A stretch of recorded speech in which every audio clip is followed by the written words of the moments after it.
मराठी व्याकरणात शब्दांच्या एकूण 8 जाती मानल्या जातात.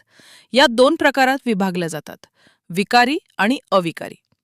विकारी शब्द म्हणजे बदलणारे, लिंग, वचन आणि विभक्तीमुळे बदलतात. यात येतात नाम, सर्वनाम, विशेषण, क्रियापद. अविकारी शब्द म्हणजे न बदलणारे. यात येतात क्रियाविशेषण, शब्दयोगी, उभयान्वयी आणि केवलप्रयोगी. आता थोडक्यात समजून घेऊया. नाम म्हणजे नाव, जसे राम, शाळा. सर्वनाम नामाऐवजी, जसे तो, मी. विशेषण गुण सांगते, जसे गोड, हुशार. क्रियापद क्रिया दाखवते, जसे खातो, आहे. क्रियाविशेषण क्रियेची माहिती, जसे वेगाने. शब्दयोगी जोडणारे, जसे घरात, झाडावर.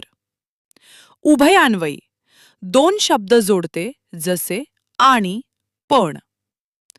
केवलप्रयोगी भावना व्यक्त करते, जसे वा, अरे रे.